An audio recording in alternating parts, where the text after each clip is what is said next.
Tilea's Troubles, Part 144. Many Enemies, Much Honour. Luchini, Summer, 2405. "We're but a reserve for this army, you know," said Baccio, as the two of them rode in the summer sunlight towards the outskirts of Luchini. "That's how far the Compagnia has sunk.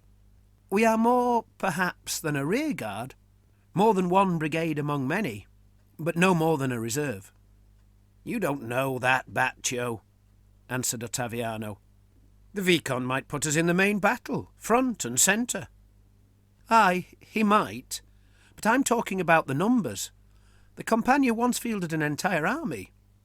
"Two armies," corrected Ottaviano, "if you count both those in Estalia and Tilea as the Compagnia." The Chancellors rode a pair of the last few light horses the Compagnia del Sole owned, the rest having died at or after the Ratmen Bombard's explosion south of Campagrotta. Both sported the Compagnia del Sole's myrmidium emblem, a half-sun atop a white baton of command, upon the left shoulders of their surcoats. "I reckon this army could be bigger than both those Compagnias conjoined," said Baccio. "When I said Vizconde Giacometti would have a surfeit of soldiers, I didn't realise just how right I would be." "I wonder why so many?" asked Ottaviano. "No one goes to all this expense without good reason."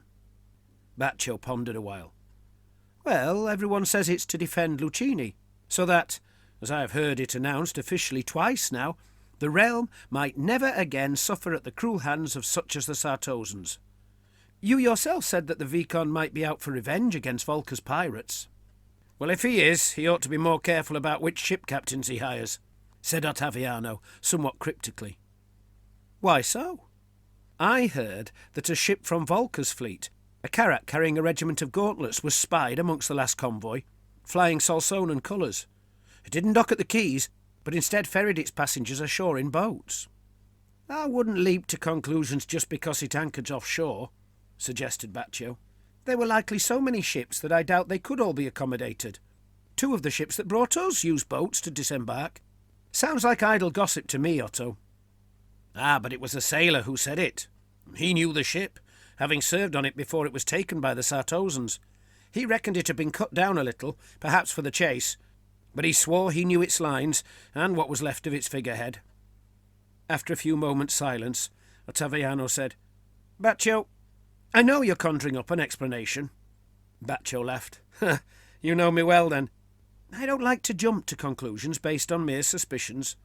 Perhaps it was recaptured, now that the Sartosans have dispersed, and then, waste not, want not, it was put to use." "Perhaps," admitted Ottaviano, "but you're assuming the Sartosan fleet has dispersed." Baccio grinned. "Guilty as charged," he laughed. "Talking of waste not," said Ottaviano, "an army this massive cannot be intended purely for defensive purposes. There are too many hungry mouths to feed, way too many professionals expecting to be paid in gold.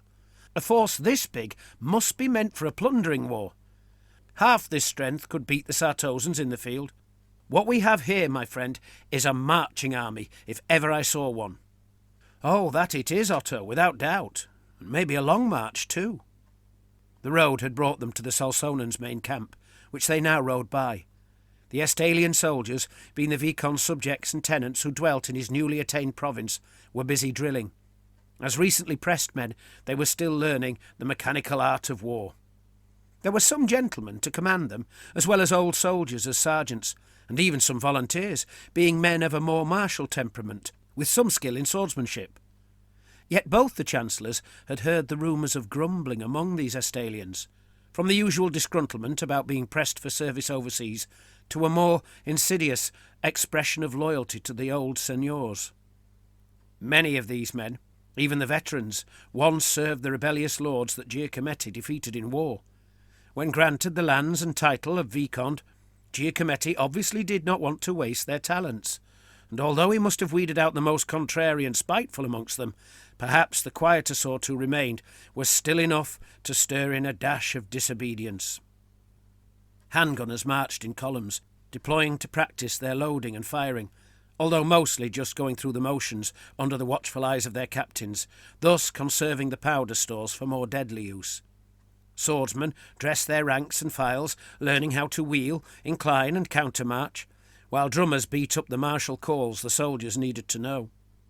It occurred to Baccio that the rawness of so many of these soldiers might be a part of the reason the Vicomte had allowed the summer to pass by without marching off, although the fact that he was waiting for the Compagnia del Sole to arrive was no doubt another reason. From what Baccio could see, the army seemed ready now, for whatever it was the Vicomte had in mind. "So," he asked his friend, "where do you think we're marching to, Otto?" "I don't know. It's possible General Mazzolini doesn't either. He's merely a lieutenant now, and there was nothing concerning the matter in the contract." "Who knows what ambitions the Vicomte has?" asked Baccio. "Perhaps he lusts after the wealth of Portomaggiore or Alcente. Or perhaps he's fallen out with Pavona, like so many other Italian lords." Ottaviano chuckled. "Luchini's just about the only realm in Tilea that has no quarrel with Pavona." "Not there, then," admitted Baccio. "He might have plans to lead the war against the Rat-men, like Lord Alessio Falcone led the armies against the vampires. He could make himself a hero, remembered through history." "No," said Ottaviano. "If that was the case, he wouldn't have brought us all the way down from the north. He would have marched up to us. I reckon this army is meant for Luchini's defence. Consider, how better to prove Luchini is no longer a victim, no longer prey for mighty foes, than to have it become a predator, launching attacks of its own." They were approaching the gate, and saw that some of Griskirk's brutes were guarding it. This surprised Baccio, but when he thought about it, such a task would be a relatively safe way to discover whether such recently hired mercenaries would and could do as they were ordered, in the spirit of those orders, and without causing trouble of any kind. It certainly seemed the Vicomte was not too worried about the current Tilean distaste for ogres. Portomaggiore and Lord Alessio Falcone apparently commanded a large company of them, which he obtained from the VMC campaigning in the north when they could no longer find sufficient meat to satisfy the brutes' vast appetites. But otherwise, ogres were commonly hated just about everywhere in Tilea, what with the memory of Rasgabaldagut's onslaught through the heart of the peninsula, in which he laid waste to Trantio, Pavona, and Ridrafa, even threatening Remas, and all because there was nothing left for him to rob from Campagrotta and Ravola. Apart from the fact that a brute named Griskirk commanded them, Baccio knew little else about these giant dogs of war. Still, he thought, the chances are he would learn plenty more on a campaign with them. The Compagnia had never employed ogres, for none of the commanders had trusted them, although Ottaviano had often said that brutes were no more or less honest than human mercenaries, just a lot hungrier. Baccio wondered if one of these gate guards was Griskirk, but, despite their flamboyant dress, in the northern style, none of them seemed likely candidates. Two seemed uninterested in the Chancellor's passage, probably because they knew the Compagnia's emblem, but one leered at him over a 2-pint pot of ale. He doubted any man of the Compagnia, the Solsonans or the Gauntlets, would get away with quaffing ale while stationed at a gate. But then, 2 pints would simply wet the corners of an ogre's stomach, and who would risk the futile trouble that might ensue by suggesting the guard should cease his supping? As they passed by the gate and entered a street beyond, Baccio went back to pondering Ottaviano's last words. "Starting a war against either Portomaggiore or the VMC would be madness, surely," he suggested, "even if it did prove Luchini's ability to fight." "You yourself, Baccio, once wondered whether the Vicomte wanted to govern Capelli again." "Well, I wouldn't say that now," claimed Baccio. "The Vicomte has Estalian lands and gold aplenty. Seizing Capelli would be like leaving a castle to live in a hovel he once played in as a child. Besides, why would he make an enemy of the VMC or the Portomaggiorans, especially after all that poor Luchini has been through of late?" Ottaviano rolled his eyes.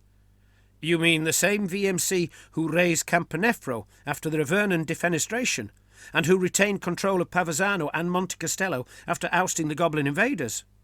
And the same Portomaggiorans who seized Raverno and now rule it with a mailed fist? Make no mistake, they are both threats, which means Luchini is surrounded by grasping neighbours. It's not a matter of Luchini making enemies, but rather ensuring its dangerous neighbours don't make themselves into enemies." This seemed a persuasive argument, so for a moment Baccio held his tongue, as they turned a corner to enter a square filled with soldiers. the red-liveried Compagnia del Guanto, the Vizconde's own mercenary company, which he had commanded for several years before being ennobled. General Vizconde Gismondo Giacometti stood before his men, with several officers by his side. He sported a short cloak of Solsonan green, but every other soldier present was clad almost wholly in red. More than half were northerners, from the great empire beyond the mountains, but after their fighting in Estalia, their ranks had been repaired with Solsonan volunteers who fancied a mercenary's life, and who therefore probably suited soldiering much better than the pressmen drilling outside the walls. The company's standard, unsurprisingly an armoured gauntlet, argent on a gules field, fluttered before a company of pikemen and another of halberdiers, with a small company of handgunners on the left. Another company, carrying greatswords, were marching into the square to take position on the right.